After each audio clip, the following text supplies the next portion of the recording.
Did you know that during the ordeal documented here, I received a total of 22 bags of blood? Just me, 22. Did you also know that people of African descent usually do not donate as much blood as others? What this means is when people of African descent need blood, then there's usually a shortage. Imagine what would have happened to me during such an emergency situation if I didn't have those bags of blood. I'm one of the lucky ones. There are people who don't find the blood that they need when they're in need.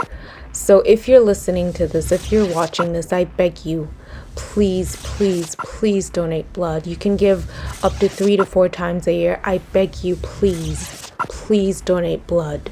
Thank you.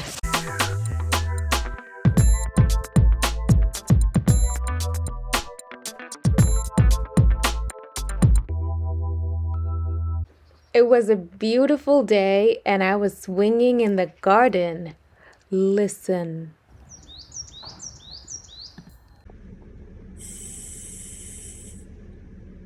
So how did I end up inside an ambulance less than 24 hours after the swinging in the garden? I'm gonna tell you. Look at me. I was high. I was seeing things that other people could not see. So you're not playing games on your tab? I was also asking the medics questions just to be sure they were doing their job. And true to my nature, I was completely flirting with them. But, I entertained them, and, I think at some point I started therapizing the medic, and he said, "Okay, are you my therapist now?" I love that I'm so true to my nature, even when I'm high. We were taking off just about past 5, but my ordeal began around 2 a.m.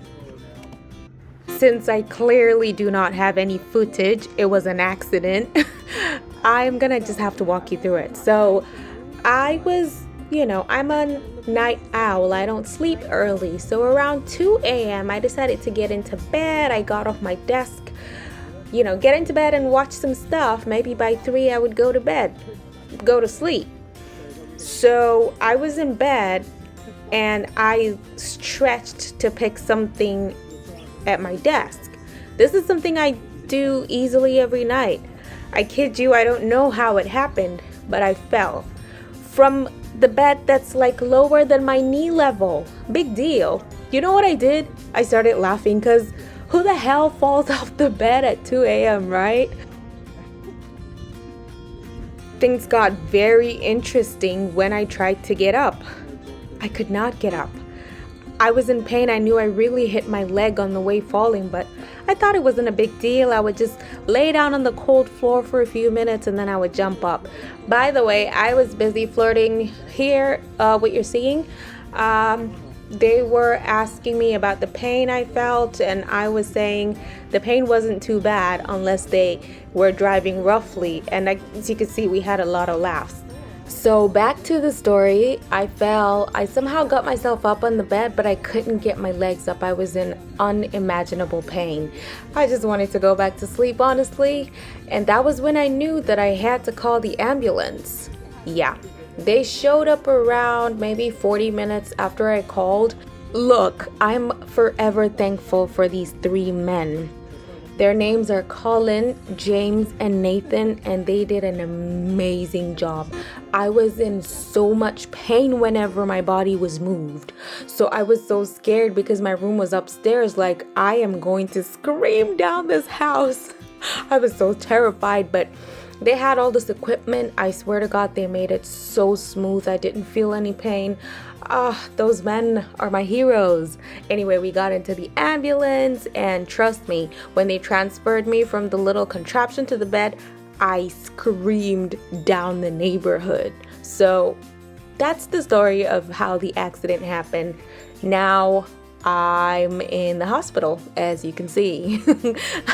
I was in the accidents and emergencies waiting, and this is the first time I told anybody. I told one person from my family, and I told that person not to tell anybody because I didn't know what was wrong with me. I was hoping it wasn't a fracture. Off we went to get an x-ray, and in my mind I'm like, they're gonna tell me it's a sprain or something and very soon I'm gonna go home. Yeah, right. So anyway, I waited and waited after the x-ray, and the more I waited, the more I felt like, I know this x-ray is ready.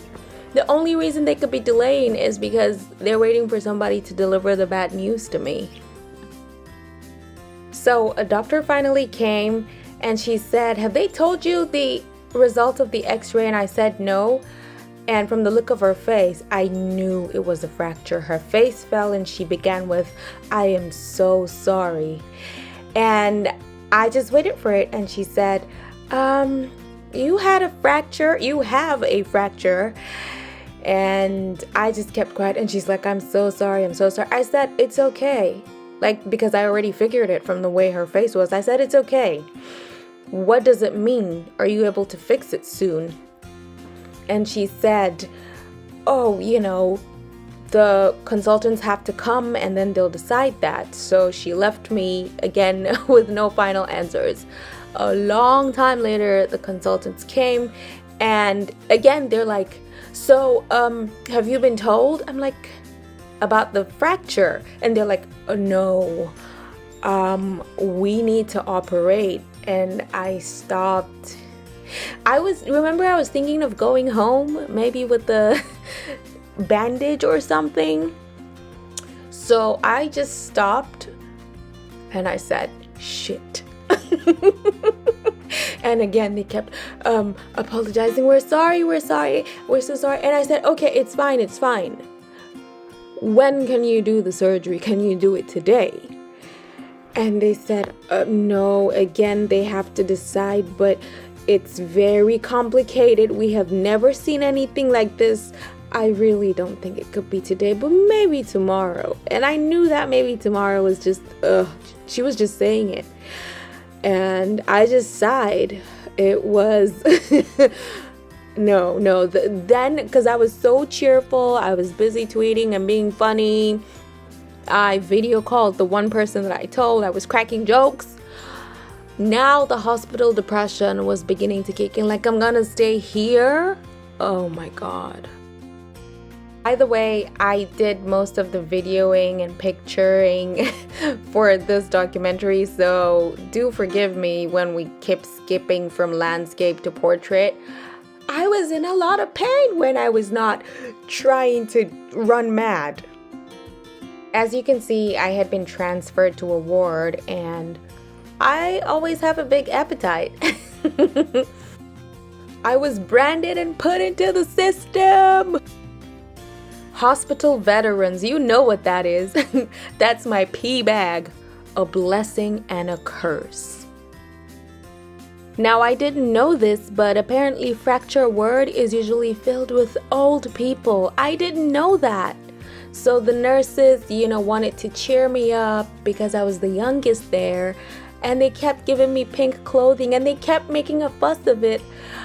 I kept telling them, I don't care. Look into my face. Is that the face of a person who cares what she's wearing, or if she's even wearing anything at all? I swear to God, I did not care. So I settled into a life of boredom. My love for food cheered me up, even though it was boring food. I went for more x-rays, but nobody was telling me anything. They still couldn't find a specialist that could dare touch my situation. Oh my God, it was crazy. Again, food, cheered me up a little. Finally, they put the traction. My God, when I tell you, I screamed. It was ridiculously painful. They said it was supposed to help. It didn't. I ate and slept, and even morphine was not helping. Because I was rushed there, they gave me a brush and toothpaste and stuff, which I thought was really nice. It helped. I did my own washing because I could. Finally, after 2 full days of this mundane life, they started preparing me for a VASCATH insertion. It was a mini procedure before my surgery because of the sickle cell. They needed to exchange my blood. I asked them how many times they had done this before. You okay? Yeah. They said hundreds of times, so I asked, and how many were successful? So we had a good laugh. And there I was, a human being with gills. Tubes into one of the biggest veins in my body. Day 4. The day of the exchange, I was signing some forms. Before they brought in the scary machine, that is. Look, look, look. The exact moment they started sucking out my blood. Is it pulling too much, Marianne? Or is it okay? It's better now. It's better now. Yeah. It's the weight of the lines. But... Yeah. Plasma and red blood cells. They explained it all, but I don't remember now. That's mine. That's yours. Your red cells. And we're giving you This one. the transfused ones. Oh, nice. The one that's looking red? Yeah, this one here. Yeah. Yeah. So your plasma is coming to this reservoir, Yeah. and it is mixing up with the new red cells. Finally, it was done. They're injecting that annoying liquid in there. You know how you feel it in your nostrils when they, I can still remember it now. Horrible. But yeah, I had new blood and I was ready for surgery, baby. I guess you could call this the last meal. It was quite tasty. At night, I was just listening to people snore. It was this night I called my family and finally told them. The whole time they didn't know what was happening. Waiting for morning, bright and early, ready for surgery. I swear to God, I had never looked forward to surgery so much. Those 4 days were torture every time they had to move me. I just couldn't wait to get this over with. You alright there? How are you feeling?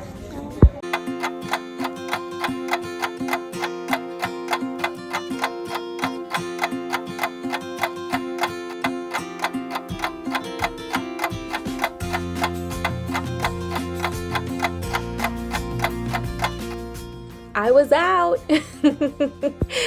I was so relieved and super high.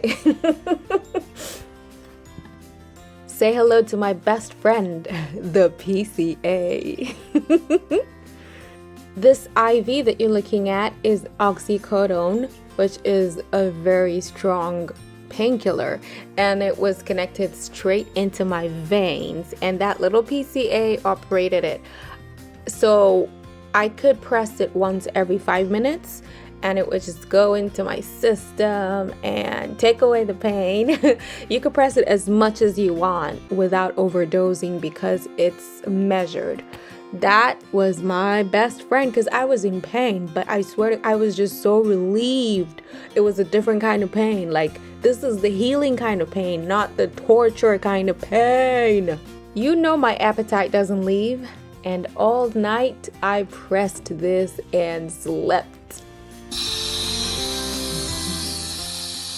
They nebulized me 4 times each day so I wouldn't develop other complications. I was like, is this what care feels like? I kid you not, less than 24 hours after I was out of surgery, I was on my feet.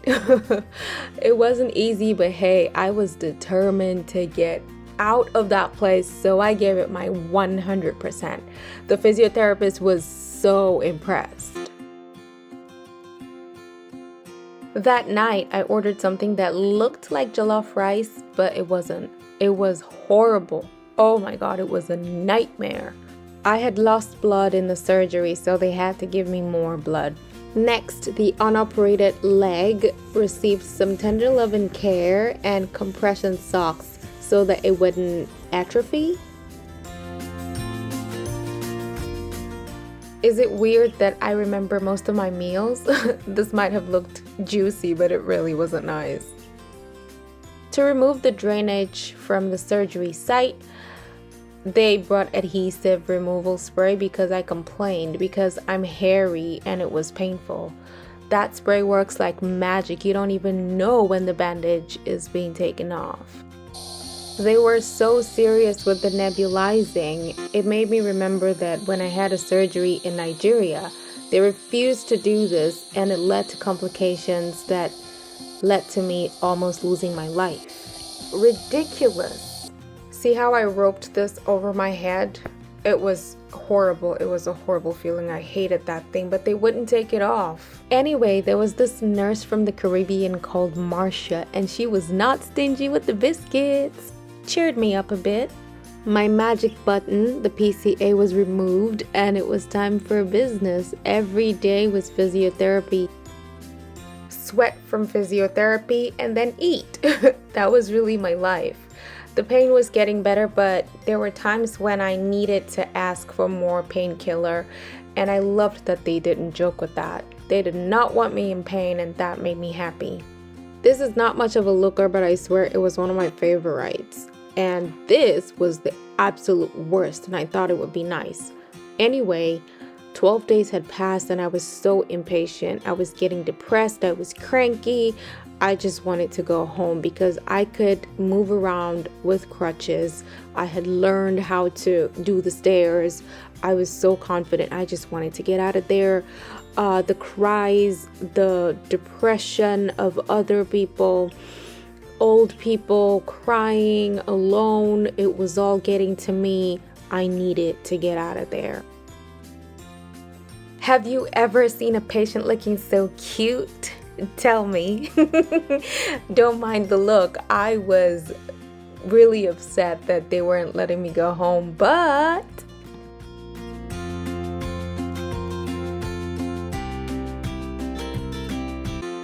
I was all loaded up on a wheelchair with all my things and my walker and my crutches. I just could not stop smiling. Finally, I felt the wind on my face, on my skin. See? I was out. I'm going home. I'm going home. Oh yeah, that's my frame. I'm going home. Oh, it's been what, 12, 13 days? Back into the ambulance from whence I came. My walker was secured, ready for takeoff. When I tell you I was excited. The medic taking me home was a cyborg like me. He was also telling me about all the metal in his body. And then he was securing the asset, me. You know, 17. Oh, 18, 19 years. So, we're not gonna move it. Oh. Next stop, home. I was home. It was all I could do not to cry from joy. I wish I could tell you that it was easy, but it really wasn't. I had to adjust. I had to go up and down the stairs. I was quite scared and jittery. Before my return, the hospital sent people to install some things to make my life easier, like a chair in the shower, something to raise my toilet, and stuff to raise up my chair. I don't know if you see the bottom of the chair, just to make it higher because I'm not supposed to sit on low places. I also had to inject myself with these in the stomach once every day for 6 weeks. It wasn't funny, it was quite painful, but I did. I then had to do a lot of physiotherapy daily. It was a nice distraction because, to tell you the truth, I was quite depressed at the time. I had to buy this grabber tool because I cannot bend down and reach other places. Well, till today I need it because I still can't do those things, but it's been tremendous help. Now here I am using my support. I mean, I look cheerful in there, and I was able to have cheerful moments, but I was really depressed. I was severely depressed. I had to seek therapy, and I tried cognitive behavioral therapy, CBT, for the first time. It was okay, but I prefer normal therapy when it's just me and the therapist. Either way, I would cry myself to sleep most nights, and I don't really have an explanation to it except for the fact that I had gone through immense trauma I named this Final Destination because if you know the movie, that's how the accident happened. Like, I reached my hand and by mistake I turned off the light, my bedside lamp, and in the dark I just fell. I don't know how to describe it, but if you saw it, it was like one thing happened, then it led to another. Within like 2 seconds, my life had changed. And the weirdest thing happened. Like, my brain was stuck at the time before the accident. I don't know how to describe it, but like, people would be talking to me and I would just be talking about the date in the past. Like, I could not seem to reconcile the difference, the time that I spent in the hospital. It's so weird. If anybody told me it was possible, I would have doubted it. Like, I was stuck in the past, but I didn't realize it. People would remind me, they'll be like, "Oh, no, Mariam, 2 weeks have passed," and I'll be like, "Oh yeah, okay. Next time they asked me something, I would talk like I was back before the accident happened. Oh my God, the mind is such a weird and powerful thing. But yes, I took it one day at a time. I had a supportive living environment, which was really helpful. But no, man, I wept and I couldn't tell you why I was weeping. After 28 days, it was time to go back for an appointment. They were going to do more x-rays to see how I was healing and stuff. Nothing crazy, but in my state, they could not afford for me to go on my own, so they brought the ambulance. Surprise, surprise, here I am getting into an ambulance again. I was fast losing count of the number of times I went into ambulances, but it was nice to see the attention to detail and the care, honestly.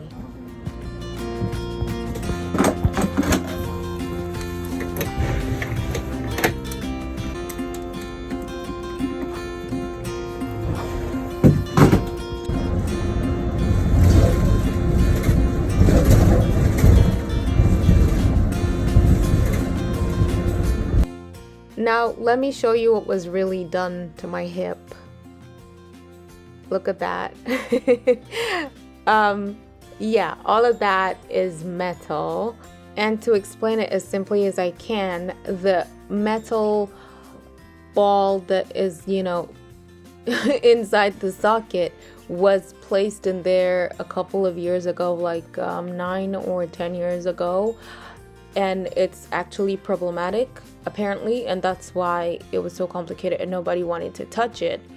But so it was explained to me that I had to have another surgery after the one I just had.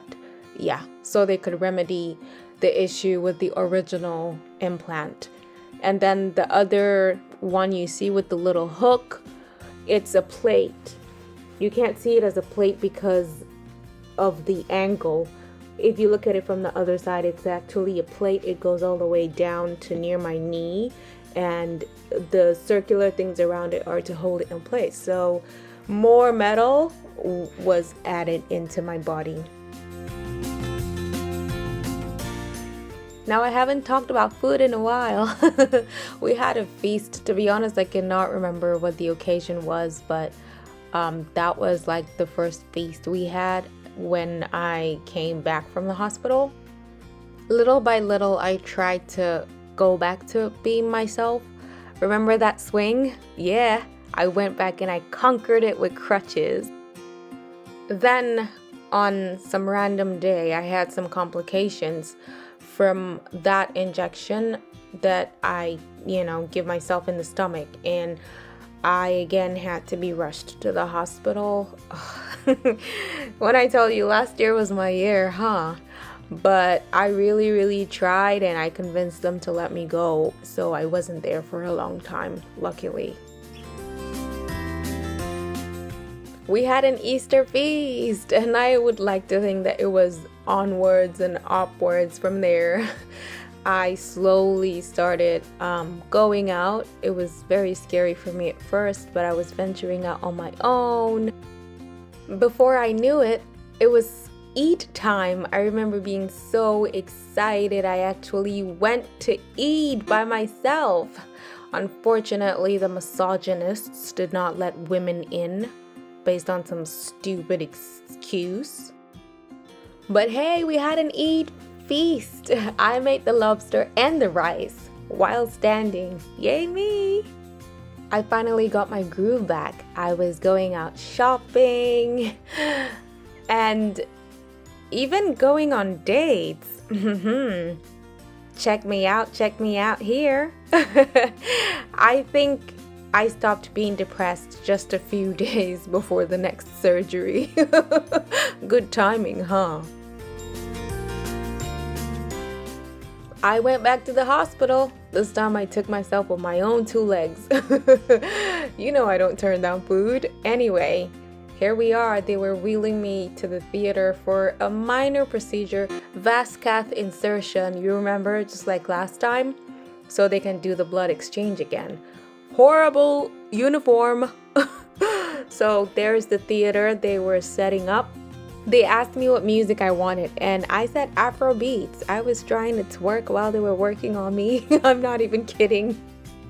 They did it under local anesthesia, and I was back into the ward for the blood exchange. Here it is, the cumbersome machine. Do you remember what it sounds like?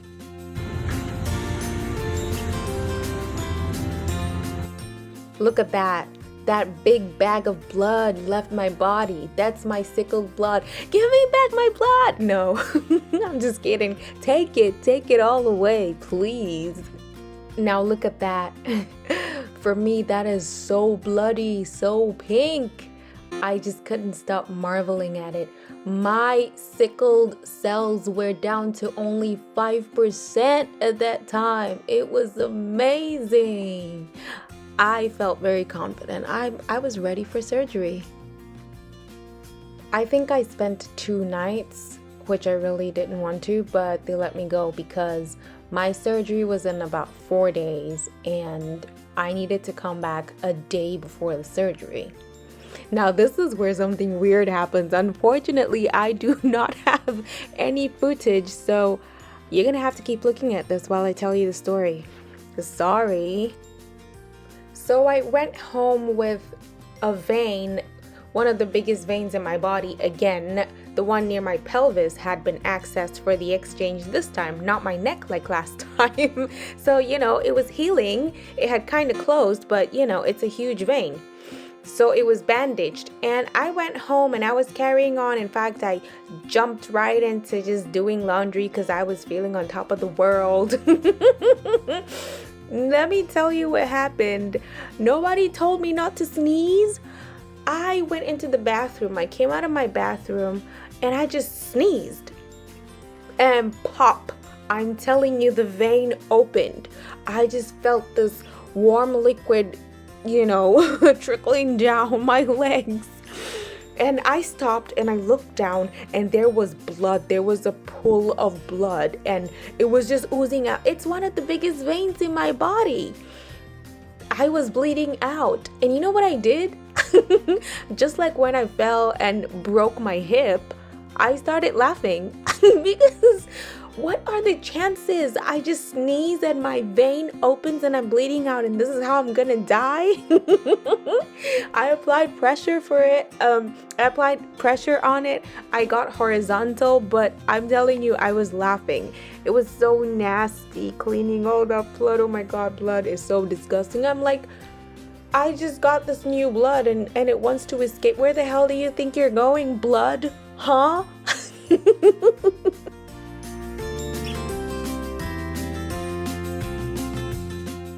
I went to the hospital bright and early. I had a barrage of tests done and I needed to wait for my COVID result because they could not take me to the theater and then the wards if I had COVID, God forbid.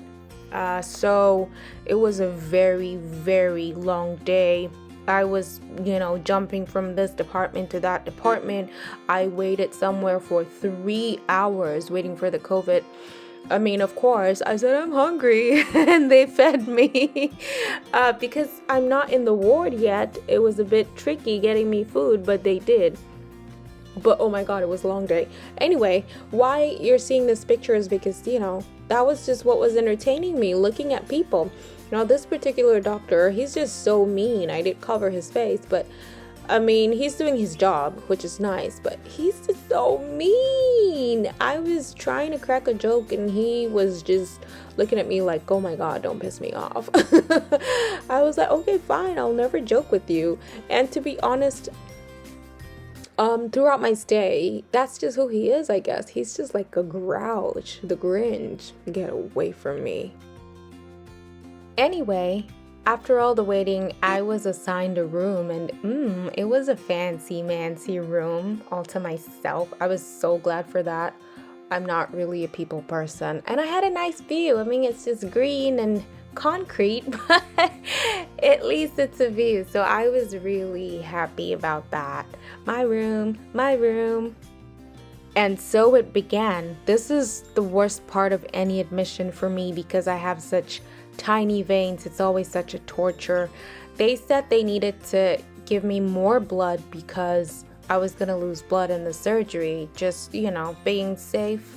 So they started transfusing me during the evening, and they did that throughout the night, which meant that I did not get much sleep because while transfusing, they had to be checking my vitals like every half hour. I didn't sleep much. Don't forget that I had a very long day waiting and sitting around and getting tests done. By the morning of the surgery, I was ridiculously exhausted and unrested, but I tried to just enjoy my view. Look at me. I was sleep deprived. Don't let the look fool you. I had to get rid of my jewelry for now and cover my nose rings. And I was off to the theater. I got in there by 9 on the dot, and they put me under by like 9:20. I remember. Now, this didn't happen during the first surgery, but my doctor, who I had this huge crush on, came by to banter and joke. I was so excited. I went into that surgery with a smile. Now, surgery started around 9 again, and they were done by, I think, 12 again, they said. But this time I didn't wake up by 1. I did not open my eyes till around 4. Remember, I had a long day and I didn't sleep, so when I went under, I stayed under. And I can imagine it was really terrifying for my family and loved ones because, like last time, Miriam was out by 11. What is happening? Is she dead? But I was just sleeping, man. I was tired. So anyway, the doctor came back to me again in ICU when I was just coming to, and the doctor said, Miriam, I told you I would fix your leg. I fixed it perfectly. Oh my God. It's like, are you trying to kill me with happiness? Oh, I was so happy. And then I went back to sleep. If you notice in the picture, when I went in, there was nothing in my neck. But I came out with, oh my God, this anesthesiologist was not as good as the first one as far as I'm concerned. The first one was so efficient, and he told me, he was so confident. He was giving me options, and I said, which one can you do best? He said, oh, I can do everything. Like, the confidence just made me so happy. This guy was kind of older. It's not like I think he was incompetent or anything. Of course not. But I just woke up with so many perforations all over my body. I'm like, what were they looking for? Oh my God, it was horrible. Anyway, they took me back to the ward. Not my fancy room. I want my fancy room. You don't understand the extent of madness that I experienced in the wards. I'm gonna tell you some of the funny stories at the end of the video, but oh my God, not the word. They gave me Precious again.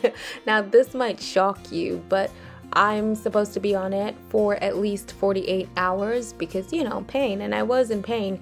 So I used it to the maximum, right? Like, I'm pressing all over the night. But guess what? Next morning, I told them, I said, remove it. And they looked at me like, is she crazy? And I said, I'm serious, remove it. And they said, oh, we can't remove it until 48 hours. I'm like, right. By the time I pull it out of my veins, you'll understand what I mean. Anyway, I insisted and they removed it. It's bittersweet, right? Because it makes you high and it's a nice feeling and it takes your pain away, but it also like really weakens your body, and that could kind of impede your ability to do physio. You don't understand. I hate being in wards, but then I just hate being in hospitals. This time was a different surgery. You will see my progress very soon. I wanted to get out of there as soon as possible. I was not going to sit around and be high. Take this thing off me. Even though I love it, I love you. Surprise! You'll never guess. This was only 2 days after surgery, less than 48 hours technically, actually. Look at me, look at how I was walking on 2 crutches. Don't forget, I'm getting so emotional right now. Don't forget that after 2 weeks after the first surgery, I left, and I could only walk with a walker. Look at me, 2 days after surgery. I worked so hard. I did so much extra physio after the physiotherapists left. Let me tell you, the hospital was beginning to, get on my nerves. Again, it's a horrible place to ever be in. People are screaming. I told you the wards are for mostly old people, and some of them are going a bit senile. There was this lady that was kind of jumping on different beds, just attacking you and warning you before she attacked you. And there's the male ward opposite us, and you would hear a grown man screaming into the night, and it was getting to me, especially now that I feel like, hey, I'm a diva, I'm walking, I need to get out of here. I worked so hard. I was, pushing for them to let me go, but first of all, this is a major surgery, no matter how I'm taking it. Second of all, I have sickle cell. No doctor in their sane minds were gonna just let me go. I can't remember. I think I came back after 9 days this time. But I was pushing and pushing, and they were pushing back and pushing back. And one day I decided to be a politician.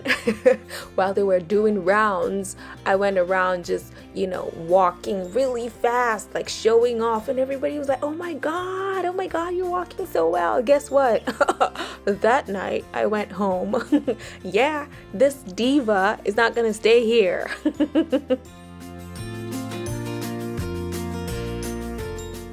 Guess who's back again. I was glowing. No more depression. I was out walking happily. I was using one crutch. I was going, that's a hospital, for appointments on my own. I was going out on, outings. That's me, watching a movie, outdoors with someone, more hospital appointments, very confident on my own. And then it was second Eid, and I and one of my flatmates threw that picnic. We did most of that cooking. It was a beautiful day. There she is. Isn't she beautiful?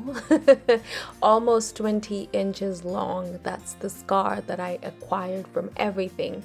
And let me show you the update to the x-rays. I don't know if you remember, if you see the difference, but yeah, there's like a new stem going into my bone. The one that ends with screws poking into my flesh now. But yeah, that was what was replaced, because the other one was eating into my bone.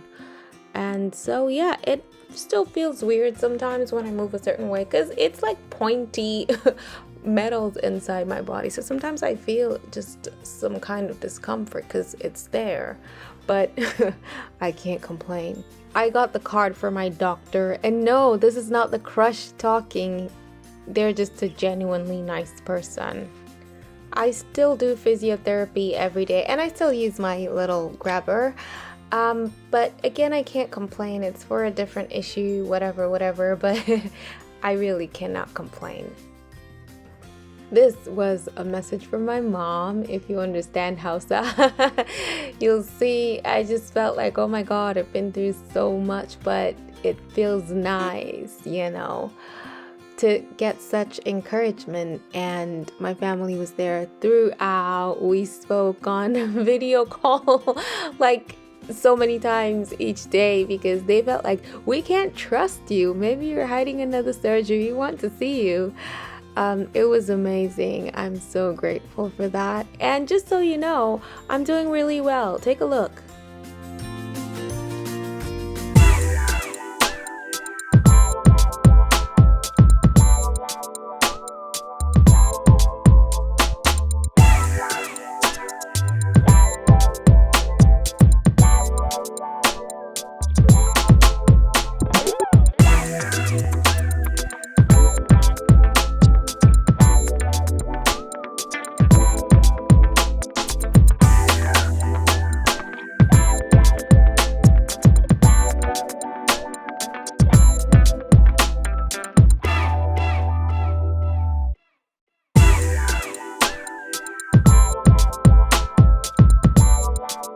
You see?